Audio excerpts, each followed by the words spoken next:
네, 안녕하십니까. 오늘 2026년 6월 15일 월요일입니다. 오늘 저희 파워시황 바로 시작을 하도록 하겠습니다. 미리 보는 파워시황이기 때문에 일요일날 먼저 올라갈 걸로 봐주시면 될 것 같고요.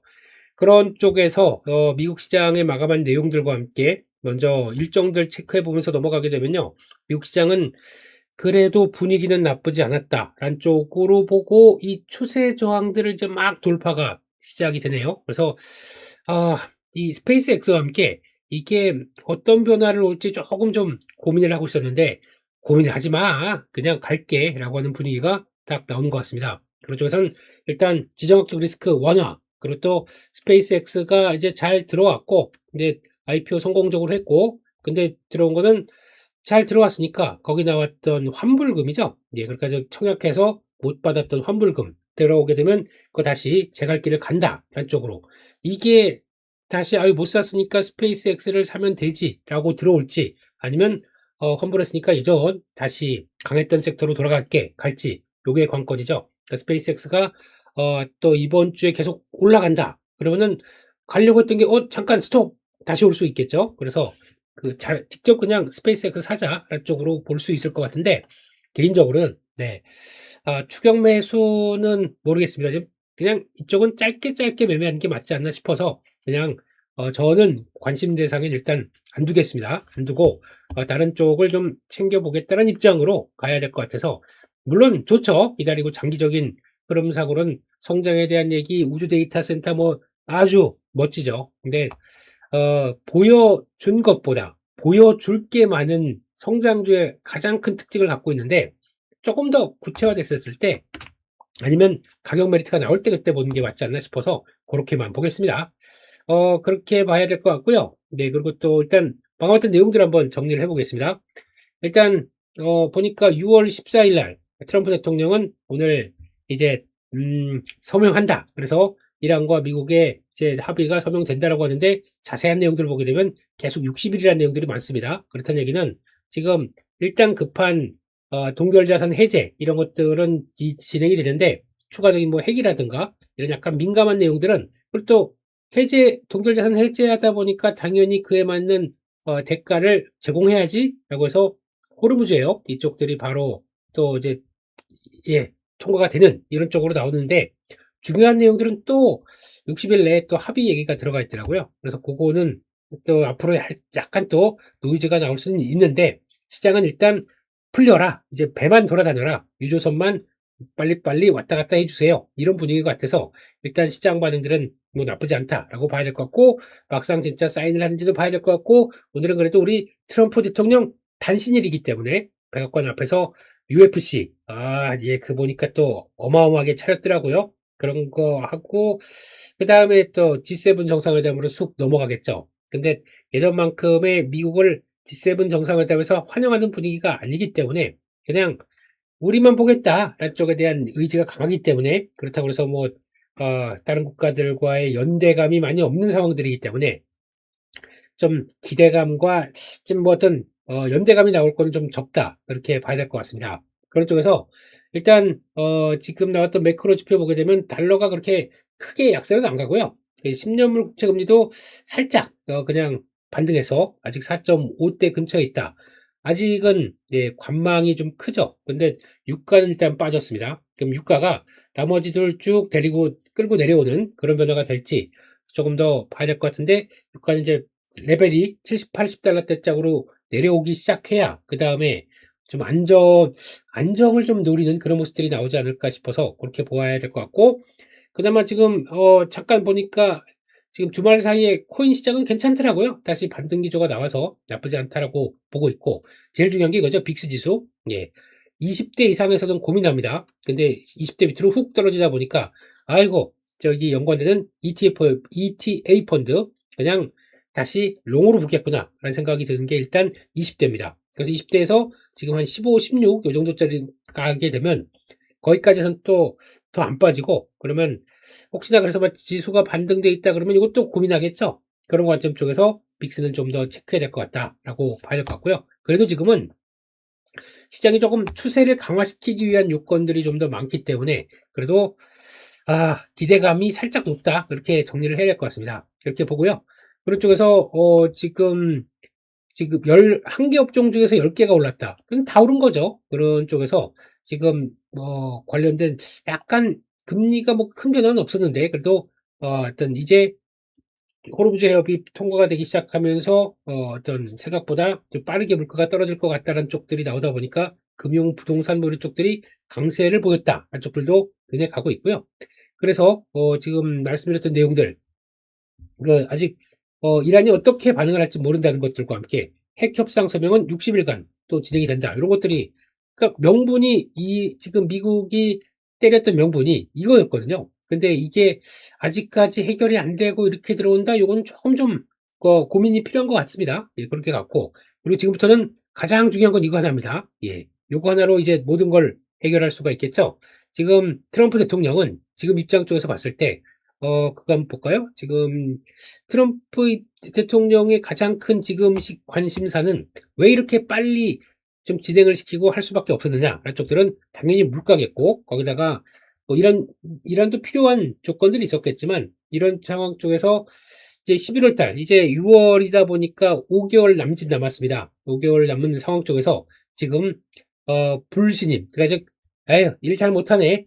그런 쪽들이 58%, 아유, 그래도 잘한다. 38%. 그래도 마의, 그래도, 어떤 트럼프 대통령의 인기와 아니면, 인기? 예, 아니면 그 지위는 그래도 이 정도는 유지를 하고 있네요. 30%대 중후반대는 바닥이다. 라는 쪽으로 보다 보니까 지금부터는 이거를 어떻게 쫙 끌어올릴 만한 약간 좀 여러 가지 근거, 그리고 또 그에 따른 트럼프 대통령의 앞으로의 입지가 중요할 것 같은데, 그게 어떻게 만들어 나가는지가 핵심이라고 하게 되면, 일단 이렇게 됐을 때 더 이상 불확실성을 안 키우고 내실을 다지고 물가를 떨어뜨리고 할 수 있는 여러 가지 정책들이 나오게 되면, 그다음부터는 이게 조금 반등하겠죠. 거기에 포인트를 맞춘다. 그러면 주식시장이 우호적이냐? 또 그런 것도 있겠죠.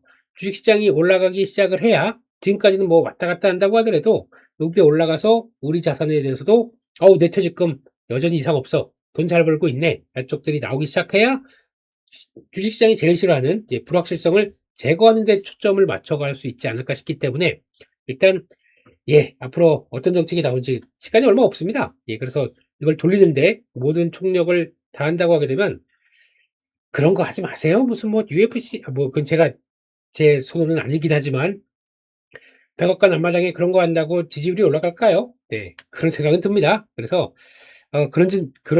죄송합니다. 그런 일 말고 실질적으로 글로벌 경제나 미국 경제에 도움이 되는 것들을 좀 해 보세요라고 말씀을 드리고 싶은, 이런 얘기 드리는 사람 많겠죠, 뭐. 네, 그런 상황들인 것 같습니다. 그런 쪽에서 스페이스X가 거래가 시작되면서, 그래도 끝나고 봤어요. 저는 그냥 아유, 이거 뭐 그냥 첫날 해봐야 모르겠다 싶어 또 봤더니, 지금 장중에는 쫙 올라갔다가 조금 주춤해서 그런 게 19% 상승으로 끝났습니다.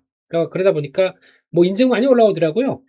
뭐 무슨 ETF, 두 배 ETF 해봤다, 뭐, 자고를 하는데 요거 매매했더니 얼마 불었더라, 뭐 이런 것들 나오는데, 예, 그렇습니다. 그냥 일단 요게 들어오면서 걱정했던 거는 그래도 나머지 섹터들. 그래서 혹시나 이게 자금을 쫙 흡수해가지고 나머지까지 쫙 빠지고 얘만 가면 어떡하나 싶었더니, 미국은 역시 미국이네요. 네, 큰 동요 없이 그래도 시장이 안정권으로 들어간다. 그러다 보니까 AI 쪽에 하드웨어 쪽들은 여전히 강한 모습들로 들어가고 있다. 쪽으로 바라보고 있고, 그러다 보니까 오히려 항공주 같이 올라갔던 스페이스X의 경쟁자들을, 경쟁의 움직임 아니면 그에 따라서 먼저 움직였던 종목들은 쫙 빠졌네요. 그거 빠지고 얘만 가고 있다. 그러니까 그래도 카테고리 안에 이 섹터 안쪽에서 그냥 그쪽으로만 집중됐다고 하게 되면 그나마 낫습니다. 근데 계속 올라가기 시작하게 되면 나머지 섹터들도 영향을 받기 시작하겠죠. 그래서 그거는 조금 더 체크를 해야 될 부분이긴 하겠지만, 그래도 아직까지는 그 정도는 아니다. 여전히 AI 하드웨어는 강하다. 안쪽으로 봐야 될 것 같고, 그런 쪽에서 지금 FMC도 이제 앞으로 이제 체크해야 될 것들이다 보니까 조금 이따가 말씀드리도록 하고요. 예, 그리고 엔비디아, 마이크로소프트, 알파벳, 약간 이 M7 빅테크 기업도 살짝 올라갔는데, 오히려 지금 브로드컴, 마이크로는 조금 밀렸죠. 그럼에도 불구하고 오히려 지금 역시나 CPU 쪽들은 엔비디아가 CPU 베라 CPU를 중국에 수출을 할 것으로 예상은 아닙니다. 지금 그냥 세일즈 한다고 얘기를 했어요. 근데 이게 수출한다? 이거 만만치 않을 것 같아요. 그전 모델은 어떻게 하고요? H200 같은 경우도 지금 다 대기하고 있는데 중국이 안 받는다고 그러는데 수출한다고 중국이 승인할까요? 이것도 모르는 얘기예요. 중국은 일단 450조 우리나라 돈으로 투자를 해서 지금 그들도 AI 인프라를 확보하겠다는 쪽에 대한 의지가 상당히 강합니다. 근데 여기서 나왔던 거는 그중에 80%는 우리 자체적으로 다 조달하겠다. 그러니까 돈을 태워서 AI를 그들의 입장으로는 써버린 AI죠. 그러니까 즉 국가적인 차원에서 AI를 컴퓨팅과 전 지역을 다 연계시키는 만들어내겠다라고 하는 돈을 투입합니다. 근데 그거를 외국 쪽에 걸 수입해다가 그거를 세팅하느냐? 싫어하겠죠. 그냥 중심은 화웨이가 있을 것 같습니다. 역시나. 네, 화웨이와 함께 또 창신 메모리, CXMT, SMIC 이런 쪽들이 총력을 다해서 이렇게 가져가기 시작할 걸로 보여지고 있다 보니까, 네, 그쪽으로 봐야죠. 그래서 이건 아직 모르겠습니다. 네, 그렇게 봐야 될 것 같고. 그래서, 이어가는데, 일단 메모리 쪽에서도 마이크로는 약한데 나머지들은 좀 강하다. 조금 좀 차이가 있었던 것 같습니다. 네, 그런 쪽인데 아직까지는 뭐 이쪽이 그렇다고 해서 추세가 무너진 건 아니기 때문에 그렇게 봐야 될 것 같고요. 그리고 또 그나마 또 지표 중에서 눈길이 가는 거는 미시간대 소비자 심리 지수 48.9 예상보다는 살짝 돌아섰습니다. 그래서 빨리 50을 넘겨야죠. 아니 소비자 심리 지수가 원래 100대에서 많아봐야 90대에서 왔다 갔다 했던 게 반토막 나 있습니다. 이런 걸 보면서 그냥 트럼프 대통령께서는 UFC만 보면서 박수치고 있을 때가 아니죠. 이런 국민들의 서민들의 아픔도 생각해 주셔야 될 때가 아닌가 싶기 때문에 그런 것도 좀 보셨으면 좋겠고요. 어, 내정 간섭입니다. 미국에 대한 내정 간섭이기 때문에 안 하겠습니다. 네. 그래서 약한 선물은 2.5% 올랐습니다. 그래서 분위기 나쁘지 않다. 그러면은 일단 여기서부터 시작할 것 같아요. 지금 지난번에 갑자기 2시 반에 쫙 밀려갔던 것들 그래서 또 걱정된다 라는 쪽들에 대해서 급하게 밀리다 보니까 걱정된다 라는 쪽들은 나오는데 그거 볼까요? 2시 반에 확 밀렸다고 하더라도 의미 있는 지지선은 또 딱 버티고 있었어요. 그 8천 초반 직전 고점들이죠. 여기서는 버텼다라고 하게 되면 일단 이게 왜 이래? 라고 하지만은 거기서 이제 나머지 그런 거죠. 그러니까 지금까지 그거 아십니까? 단일 종목을 해버리지. 이쪽에서 저희만 열심히 단타치고 막 거기서 돈 몰린다 이거 걱정하고 있었는데 고빈도 매매가 외국인들 쪽에서는 여기가 40%를 차지합니다. 이번에 삼성증권 리포트에서 나왔어요. 단일 조건 레버리지 우리만 열심히 하는 줄 알았더니 외국인들이 더 관여를 많이 합니다. 그리고 거기다가 쭉 끌었다가 패대기 치고 이러고 엄청 자주 나온다고 합니다. 고빈도 매매의 또 특징이죠. 매도 쭉 이게 아니라고요. 그냥 매수 매도가 엄청나게 빈번하게 나오면서 그냥 또 유동성이 크다 보니까 이게 어떤 느낌이 나냐면 저희 2000년대 그러니까 2008년 그러니까 약간 2000년대 중반 때 2000년 중반 가게 되면은 그때 가장 핫했던 것 중에 하나가 파생 상품이었습니다. 한국의 선물 옵션 이게 거의 막 대중화가 돼서 거기서 막 또 돈 많이 들고 그래서 좀 전략적으로 하는 외국인들이 돈 다 쪽쪽 뽑아갔던 그런 시기가 있었는데 약간 그런 느낌이 나요. 그래서 유동성이 많다 보니까 우리도 참전. 근데 그거를 지들 입맛대로 이건 그거잖아요. 고빈도는 다른 거 없습니다. 그냥 파타파타 그 만약에 주가가 이렇게 움직이다 그러면 매수면도 막 이렇게 찍혀가면서 나중에 결국 봤더니 오늘 하루에 0.9% 수익 이렇게 나오는 거거든요.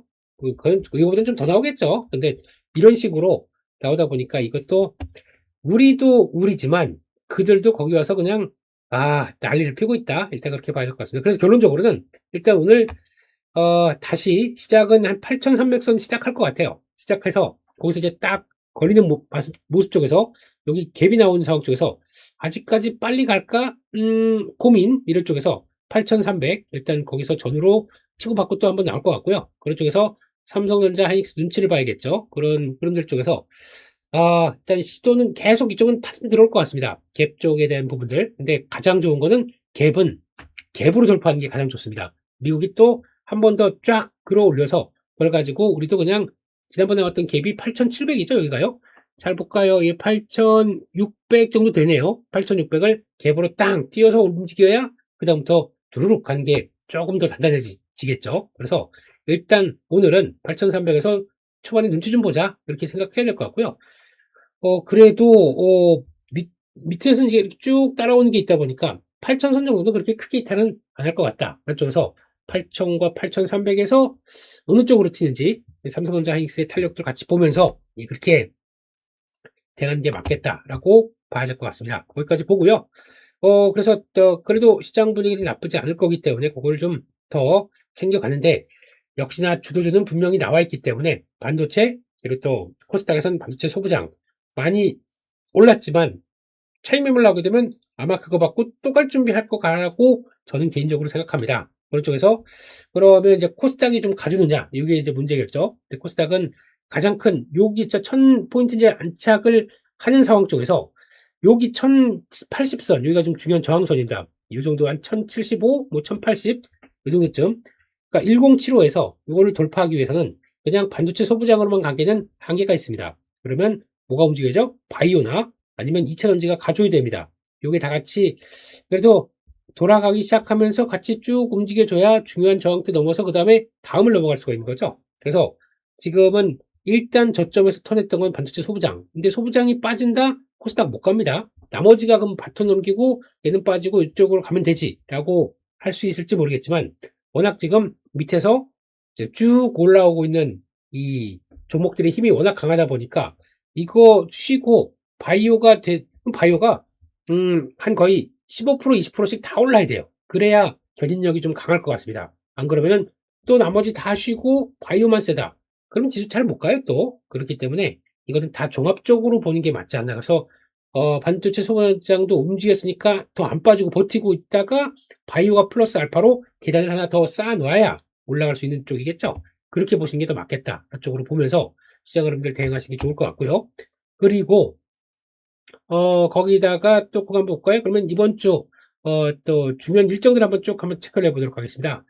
이번 주 일정은 다른 거보다 요게 제일 중요합니다. 키비노시 의장의 첫 데뷔 무대, 어떤 얘기를 할까? 이것도 중요할 것 같고, 거기다가 기준금리는 일단 동결이겠지만 지금 나왔던 얘기가 이분은 새로 데뷔하면서 어떤 식으로 얘기를 할지, 그리고 또 어떤 방향으로 가져갈지, 그거에 대해서 시장의 관심이 무지 높습니다. 첫 데뷔이다 보니까요. 그래서 아마 문구 하나하나, 그리고 또 제스처 하나하나 이런 거 가지고 많이 또 눈여겨볼 것 같아요. 그리고 또 기자들과의 답변 관련된 쪽에서. 그래서 그래도 그나마 제가 보기에는 기존의 의장들은, 파월 의장 같은 경우도 그랬어요. 좀 그나마 딱딱 떨어지는 답변을 하셨습니다. 그러다가 뭐 얘기하다가도 중요한 거는 뭐 뒤에 좀 슬쩍 얘기하는 편이었는데, 그래도 물어본다 그러면 아니다, 뭐 이런 식으로 딱 얘기를 하고 그 다음에 연결시켰기 때문에 그런 워딩에 저희가 좀 익숙해 있습니다. 근데 이분도 과연 그렇게 나올까?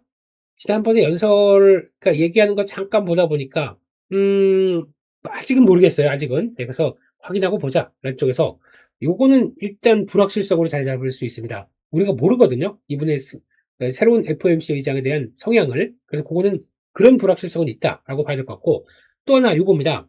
지금까지 연준이 잘못해왔다는 쪽에 대해서 얘기를 많이 하고 있어요. 왜냐면 기준금리는 만약에 인하로 내려가는데 왜 거기다가 중간에 이런 QT, 그러니까 QT와 QE라고 하는, 예전에 버냉키 의장이 기준금리 갖고 도저히 안 되겠다 싶어가지고 연준이 대차조정표를 통해서 그거를 오히려 밑에 수도꼭지가 더 있는 거죠. 그걸 통해서 자꾸 금리의 방향과 다르게 또 다른 쪽에서 뭔가 어떤 조절하는 장치를, 유동성을 조절하는 장치를 갖고 있다는 것에 대해서 이거는 이러면 안 된다 라는 쪽에서 오히려 이쪽들의 영향력을 줄이고, 그러니까 QT나 QE 같은 영향력을 직접적으로 연준이 행사하는 쪽들을 줄이고 오히려 금리 하나로 모든 시그널을 보여줘야 된다라고 주장하는 분이 이 워시의 입장입니다.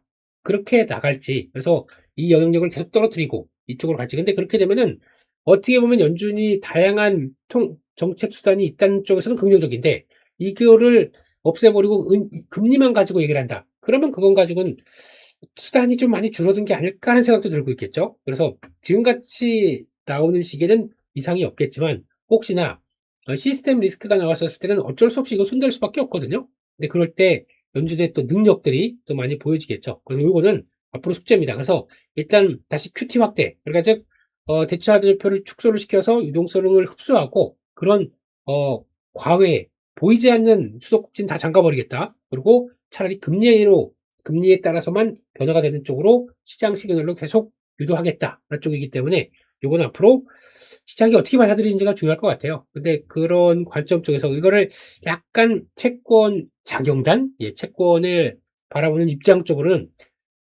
지금이 더 좋은데? 라는 쪽으로 해서 자꾸 약간 시위하는 경향도 좀 있다고 보여지고 있습니다. 그거는 뭐 저희가 또 체크해야 될 상황이겠죠. 그런데 다른 쪽, ECB나 또 이제 BOJ, 이번에 BOJ도 금리 인상할 걸로 보여지고 있죠. 이런 쪽에서, 그래도, 지금 금리 인상한다는 주가의 프라이싱이 돼 있는 것 같아요. 근데 좀 더 매파적으로. 근데 ECB 같은 경우는 그래도 이번에 금리 인상은 하고, 한 번 더 할 수는 있겠지만, 이거는 갑작스럽게 찾아온 억울한 거죠. 중동 전쟁 때문에 올라간 물가에 대해서 선제적으로 대응한다는 쪽으로 그렇게 얘기 나왔는데 조금 더 앞으로 갈수록 매파적인 쪽으로 계속 강화되느냐라는 쪽들이 중요하겠죠. 그래서 일단 금리 인상은 다 알고 있는 사실입니다. 시장에서 영향을 못 미칠 겁니다. 근데 그 이상으로 BOJ 같은 경우도 지금 충격을 주는 경우는 그겁니다. 금리 인상 가지고 충격 주지는 않아요. 근데 금리 인상을 좀 더 강하고 빠르게 해야겠다라고. 왜냐면 국채금리가 벌써 기준금리와 국채금리는 이만큼 벌어져서 지금 뭐 3% 정도 들어갈 정도까지 강하게 들어와 있는데 기준금리가 못 따라간다. 그러면 거기서 이제 격차를 벌릴 만한 어떤 얘기들을 위해서 좀 더 금리 인상을 장기화시켜서 계속 인상하겠다는 쪽으로 나가게 되면 그건 조금 더 단기 충격은 나오겠죠. 근데 차라리 그렇게 경로를 보여주게 되면 또 낫습니다. 그럼 충격받고 그다음에 시장이 따라갈 테니까요. 근데 그거는 네, 여기서 얘기할 필요는 없고요. 저희가 아무리 봐야 그때 나오는 시장 반응들이겠죠. 근데 중요한 거는 저희가 금리 인상한다는 거 모르는 거 아니기 때문에 너무 부정적으로 볼 필요는 없다라고 생각하고 있습니다. 그런 쪽에서 일단 또 중요한 지표들이 발표됩니다. 월 중반쯤 되게 되면 실물 경제 지표 발표되죠. 미국의 산업 생산, 소매 판매 이런 것들이요. 그리고 또 중국도 산업 생산, 소매 판매, 고정자산 투자 실업률 연수 세트들이 발표될 텐데 그냥 가장 중요한 거는 물가가 올랐는데 그에 따라서 약간 어떤 영향력을 갖고 좀 변화가 될지 이것도 한번 보셔야 될 것 같은데 그래도 이번에 중국은 잘 버텼다는 얘기가 나온 것 같습니다. 근데 물론 이게 약간 이제 CPI나 지금 중국도 PPI가 돌아서기 시작하다 보니까 그래도 가뜩이나 중국이 최근에 물가가 오르지도 않고 경기가 침체를 보이는 이런 현상에 대해서 경계감이 맞아섰는데 그나마 이번 기회에 조금 나은 쪽이 아니냐라고 생각을 할 수 있겠지만 그래도 질적인 쪽으로 보게 되면 경기가 호황이어서 움직이는 쪽들은 아니죠. 경기가 좋아서 물가가 올라가는 건 아니기 때문에 그런 것들은 일단은 좀 경계는 하고 있는데 좀 바뀌고 있다 쪽으로 봐야 될 것 같고 그 밖에 또 이런 내용들이 좀 있죠. 그 기술적 컨퍼런스 이쪽들은 있는데 또 대부분의 기업들이 많이 들어오다 보니까 나오는 얘기들 또 체크를 해야 될 것 같고 근데 다른 거 없습니다. 투자는 계속 하는데 너무 많이 올랐다. 메모리 그리고 또 관련된 병목 현상이 테크 쪽에서 많이 나오고 있다. 이거를 위해서 어쩔 수 없다 보니까 지금 돈을 더 필요해서 증자한다. 이런 쪽에 대한 얘기들이잖아요. 채권들 더 발행해서 돈을 쓸 수밖에 없다. 이런 쪽들. 그래서 그런 쪽들이 심리적으로 어떤 영향을 끼칠지는 또 체크해야 될 것 같고 게다가 미국의 선물 옵션 동시만기일이 있습니다. 이게 금요일이 휴장이에요. 미국이. 그러다 보니까 목요일로 앞당겨졌습니다. 그런데 최근에 미국 시장에서도 가장 큰 고민 중에 하나는 레버리지가 무척 커졌어요. 그리고 또 롱, 숏 모두 다 아주 격렬하게 나오는 반응들이 크기 때문에 우리만큼이나 그들도 요즘에 한국의 DNA가 미국으로도 갔네요. 그래서 레버리지 상품에 대한 강한 어떤 활성화가 되어 있기 때문에 이런 만기일날 또 변화가 어떻게 나올지도 좀 중요할 것 같습니다. 그래서 그것도 한번 체크를 해야 될 것 같고 그래서 지금은 이번 주는 거의 그게 다인 것 같아요. 그리고 또 FOMC가 다인 것 같고 근데 그렇게 되면은 요렇게 딱 갈리겠죠. 주 중반 전과 주 중반 이후 주말 사이에 대한 변화 요게 또 바뀔 것 같은데 일단 G7 정상회의 쪽에서는 트럼프 대통령 참석해도 영향력이 많이 줄을 것 같다. 쪽으로 봐야 될 것 같고 그런 쪽에서 일본은행 금리 결정 있고 그러면 16일, 17일 이렇게 연결되는데 17일에서 18일까지 여기가 이제 제일 중요하겠죠. 그런 쪽으로 봐야 될 것 같고 내용 중에서 요게 좀 중요할 것 같아요. 한국 대미투자 특별법 시행. 그래서 지금 한미 투자 촉진공사인가? 이거가 설립이 돼서 이제 500조 가까이를 우리가 조달해서 미국에 투자하겠다는 쪽들이 이번 지난 관세 협상에 있었기 때문에 이게 나왔을 때 그러면 어떤 쪽으로 투자를 하겠느냐라고 했을 때 지금 가장 거론 많이 되는 거는 LNG랑 그리고 또 원자력입니다. 그래서 원자력이 갑자기 뛰었나 금요일 날 이런 생각도 해보긴 하지만 이렇게 나오게 됐을 때 구체화된 얘기가 시행이 되면서 나왔었을 때에 대한 변화들도 한번 좀 보셔야겠죠. 그래서 이런 것도 봐야 될 것 같고 LNG는 지금 당장 에너지에 대해서 데이터 센터가 확보를 못하다 보니까 이번에 머스크 테슬라 같은 경우는 어떤 식으로 했냐면은 또 데이터 센터 딱 짓고 거기다가 이동식 LNG 발전, 그러니까 가스터빈 갖춘 소규모, 중규모라고 맞을 것 같아요. 아주 소규모는 아니고 중규모 쪽에 이동식 발전소를 쫙 깔아놓고 아직까지는 법령들이 이런 환경 유발할 수 있는 발전에 대해서는 규제를 하고 있어요. 그러다 보니까 머리를 잘 썼어요. 아리조나랑 텍사스인가 여기 요쪽에서 주마다 요쪽에 반, 요쪽에 반, 그래서 그 허용치를 안 넘기게 딱 만들어 놓고 그걸 두 가지에서 전력을 이렇게 끌어오게 이렇게 만들어 놨더라고요. 머리 좋아요. 머리 좋아요. 그래서 거기 넘지 않는 걸로 제한돼서 이렇게 데이터 센터를 돌리려고 하는 이런 노력들. 법이 못 따라옵니다. 아직까지는. 네, 이런 현상들이 나오는 거 보고 그렇다라는 쪽으로 얼만큼 전력이 필요한데 패권은 놓치고 싶지 않다 보니까 이런 현상이 나오는지 이것도 지금 미국을 바라보는 또 하나의 단면이 아닌가 싶긴 합니다. 그렇게 봐야 될 것 같고요. 네, 또 하나 이 얘기 또 시장에서 많죠. 스페이스X 한 주도 못 받았다. 미래에셋증권 얘기인데요. 그래서 왜 그랬느냐 라는 쪽에 대한 얘기들이 많은데 일단 지금 내용으로는 지금 이번에 같은 경우는 이제 약간 전문 투자자 중심으로 꾸렸다라는 쪽에서 골드만삭스나 모건스탠리 같은 경우는 그래도 지금 초대형 기관 미국 내 핵심 개인 투자자 플랫폼 이쪽에서 우선순위를 부여했다는 얘기는 너희들은 개인적인 전문 투자자만 가지고 대상으로 청약을 했는데 이거는 좀 공평 정당함이 좀 떨어지지 않느냐라는 쪽에서 그래서 아마 못 줬다고 얘기를 하는 것 같습니다. 일본 같은 경우는 또 개인 투자 중심의 대규모 청약이 같이 이어졌다 보니까 일본은 또 배정됐어요. 한 주도 못 받은 나라는 우리나라밖에 없다고 하더라고요. 창피해요, 창피해요. 그런 쪽에서 또 그런 얘기도 있더라고요. 머스크가 독자적으로 결정했다. 그런데 이왕이면 우리의 약간 내가 좋아하는 우리에 맞는 이런 입맛에 맞게 이번에 좀 배정을 했다는 쪽도 있는데 모르겠습니다. 그거는 그냥 이것저것 찾아가는 얘기 중에 하나인 것 같고요. 근데 제가 보기에는 요거 때문에 문제가 된 것 같아요. 전문 투자자, 개인 투자가 아니라 개인에서도 전문 투자자. 그러니까 즉 돈 많고 좀 어느 정도 좀 약간 대중성이 좀 떨어지는 쪽으로 들어왔다는 거에 대해서 약간 경계하다 보니까 그렇게 되지 않느냐 쪽도 나오는데 일단 이래저래 그런 것도 몰랐습니까? 미래에셋이 아니면 그런 정보나 그런 쪽들에 대해서 그냥 모르고 돈만 모았다는 얘기잖아요. 그렇게 되면은 그러다 보니까 조금 아쉬운 거죠. 그래서 일단 이번에도 보니까 지금 일본 투자자 같은 경우는 1조 엔 이상 한 62억 달러를 신청해서 최종적으로 22억 달러. 그러니까 즉 약 한 30% 되는 거죠. 그러니까 100주 신청했으면 받을 확률이 30주 이렇게 되는 쪽들인데 그래도 훨씬 적게 받는 사례가 많다라는 쪽에서 이렇게 나왔다고 하는데 네, 이거는 뭐 더 이상 얘기 드리지 않겠습니다. 근데 이게 어떻게 보면은 그렇다고 해서 미래에셋 증권의 센티적인 입장 쪽에서는 약한 거죠. 근데 그렇다고 하더라도 이게 악재다라고 하기는 조금 많이 나갔을 수도 있어요. 그렇기 때문에 저는 혹시나 낙폭이 이걸로 인해서 크게 나온다. 진입해야죠. 그리고 또 하나 중요한 거는 여기서 상장했다가 환불금이 266조에 달합니다. 이게 과연 어디로 갈지 이것도 앞으로의 가장 큰 중요한 얘기죠. 그래서 아마 외국인도 그것 때문에 좀 많이 한국을 팔았다고 하게 되면 그것도 이제 돌아올 수 있는 여건들이 되겠죠. 그것도 한번 보셔야 될 것 같은데 일단 이것도 하나의 동력이 된다. 그러면 그래도 거기 몰렸다가 다시 나오게 되면 뭘 살까요? 지금까지 주도 종목들을 계속 살려고 하지 않을까요? 그렇기 때문에 역시 AI 하드웨어는 이상이 없다. 쪽으로 보고 가야 될 것 같습니다.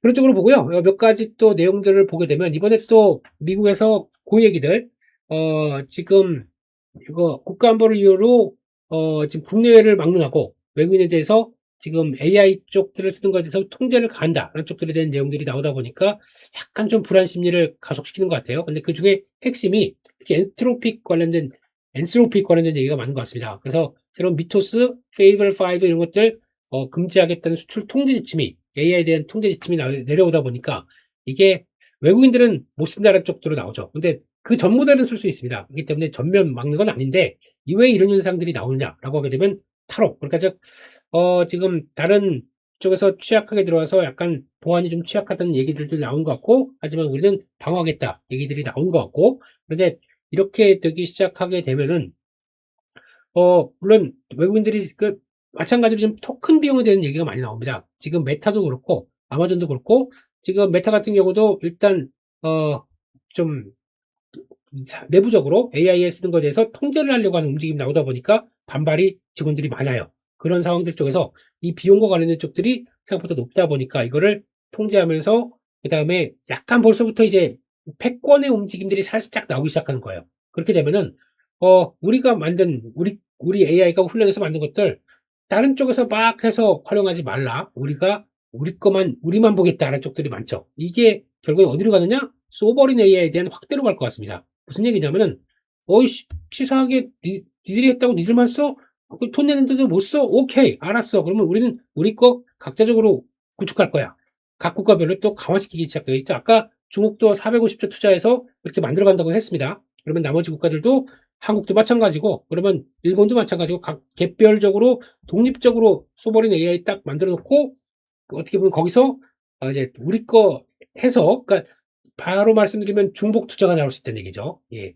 과잉 투자, 중복 투자가 만들어질 수 있는 또 하나의 배경들이 된다는 얘기죠. 그러면 여기 들어갈 수 있는 이 AI가 따로 학습하고 연계성이 없이 들어온다고 하게 되면 거기서 나올 수 있는 변화들은 네, AI 하드웨어는 앞으로 시장이 더 커질까요? 줄어들까요? 이게 핵심인 거죠. 네, 그렇게 바라보고 있다라고 봐야 될 것 같고 또 하나 가볼까요? 네, 그런 쪽에서 그러다 보니까 더 이상 기다릴 수 없다. SOFC도 데이터 센터의 자가 발전 핵심으로 부상된다라는 얘기들이 나오기 시작하면서 이것도 지금 가장 큰 시장에 관심이 높는 것 같아요. SFC, 블룸에너지 이런 쪽들로 보게 되면 지금 또 최대 세 공제가 50% 그러니까 급하니까 아이고 이거 빨리 해결해야겠다. 세 공제까지 되네라고 하다 보니까 이렇게 강하게 들어온 것 같고요. 그래서 지금 블룸에너지 1분기 수장고 60억 달러 140% 증가했고 또 오라클이 좀 들어오다 보니까 그런 건 있겠지만 어쨌든 네, 이 상황 쪽에서는 할 수밖에 없겠다는 쪽으로 보게 되면 계속 이쪽으로는 강화되기 시작한다는 쪽에서 SOFC 하게 되면 미국엔 블룸에너지가 가장 1등이고요. 국내선 두산퓨얼셀이 또 막 살살살 움직이는 모습들 또 쭉 빠졌다가 지지하고 돌아가려고 하더라고요. 이런 쪽들 SOFC 쪽들은 계속 볼 수밖에 없고 우리는 어디가 움직이느냐? 전력설비죠. 이것도 그러면 이런 에너지가 확보가 돼서 움직인다 그러면 전력설비 또 연관된 ESS 그리고 또 이런 것들도 같이 영향을 끼칠 수가 있기 때문에 계속 어떤 식으로 간의 에너지원을 찾아간다는 관점 쪽에서는 이렇게 또 연결해서 수혜를 볼 수 있겠다. 정도 봐야죠. 그런데 가장 중요한 거는 수혜주보다는 직접적으로 블룸에너지 또 계속 관심 끼고 있는 게 맞겠다라고 봐야 될 것 같고 여기까지 해서 얘기를 전부 드렸습니다. 요거 하나 또 잠깐 볼까요? 이거 아까 보다 보니까 눈길이 가는 건데 지금 엘니뇨라고 하는 현상 이거에 대해서 지금 뭐 기후변화에 대해서는 저희가 그렇게 크게 신경을 안 썼지만 한 번씩 나오는 이런 급한 변화들이 지금 또 들어올 때가 됐어요. 이게 4년, 5년마다 한 번씩 들어오는 건데 그런 현상들이 들어오면서 동태평양 쪽이죠. 이렇게 나오게 되면 우리나라 입장으로 보게 되면 여름이 무덥고 강수량도 많고 이런 쪽에서 그러면 제대로 곡물이 생산이 안 되다 보니까 그렇게 됐을 때 농업부터 식품 물가, 석탄 수요, 수력 발전 공급, 뭐 보험까지 강하게 연결을 끼칠 수 있겠다. 이쪽에서 매우 강한 엘니뇨 63% 확률로 바라보고 있다라고 바라보다 보니까 이게 앞으로는 또 이제 국제 설탕 가격이 변동성이 크게 나올 수 있다. 뭐 이런 식으로 봐서 지금 옥수수, 쌀, 밀, 설탕 이런 쪽에 상승 압력으로 얘기를 하네요. 그렇게 되면 가뜩이나 물가가 그래도 최근에 신선식품 쪽으로는 빠지기 시작했어요. 의외로 우리나라도 의외로 많이 밀려 있습니다. 그래서 그쪽들이 안정을 받을 것 같다가 이것까지 장을 받고 물가까지 움직인다? 나 이렇게 생각이 들겠죠. 그래서 그런 쪽들이 또 하반기에 나올 수가 있다는 부분들 좀 체크를 해야 될 것 같고 식품까지도 움직이게 되면은 또 식품 물가도 상승 터나는 거겠죠. 그리고 또 한번 변화가 될 수가 있기 때문에 그것도 일단 중기적으로 한번 체크해보자 하는 쪽에서 일단 말씀을 좀 드렸습니다. 거기까지 말씀을 드렸고요. 예, 그래서 결론적으로 일단 시장은 그래도 안정을 좀 찾아간다는 쪽에선 나쁘지 않은데 그래도 변동성은 아직 끝난 게 아니다 라는 쪽에서 추세가 안정돼서 쭉 움직일 때까지 계속 또 조금 더 챙겨봐야 될 것 같고요. 그리고 지금은 안정을 가기 시작한다 그러면 많이 빠졌던 종목들, 이런 것들이 변화가 나올 수 있는 시점이기 때문에, 그를 주도했던 건 반도체 소부장 번쩍거리면서 움직였던 것처럼, 모멘텀만 갖춘다, 좀 빠져있던 종목들은 언제든지 툭툭툭 움직일 수 있다는 것들 체크를 해보면서, 코스닥 중소형주도 한 번씩 이렇게 눈길을 가고 봐야 할 것 같고, 단 중요한 거는 세팅이 돼 있어야죠. 우선 반도체가 세팅이 딱 돼 있어야 그 다음에 나머지가 갈 수 있는데, 그게 중심을 딱 잡고 나머지를 가지고 쇽쇽쇽쇽 해서 보강시키는 이런 구조를 가야 안정적인 계좌가 운영될 것 같다, 이렇게 강조를 드리고 말씀을 드려야 될 것 같습니다. 여기까지 해서 말씀드렸고요. 또 저희는 7시 반, 매일 7시 반에 또 미국 시장과 또 한국 시장에 대한 여러 가지 전망들 체크해보면서 시장에 도움이 될 수 있도록 또 열심히 달려가도록 하겠습니다. 이번 주도 파워시황, 여러분들도 계좌 한 일주 동안 고생 많이 하셨으니까 또 다시 좀 다독이고 다시 한번 계좌 끌어올릴 수 있는 한 주가 되시기를 많이 기원하면서, 그런 의미로 좋아요 감사합니다. 네, 좋아요도 저희 힘입니다. 네, 여기까지 해서 말씀드리고요. 이번 주도 화이팅입니다. 감사합니다.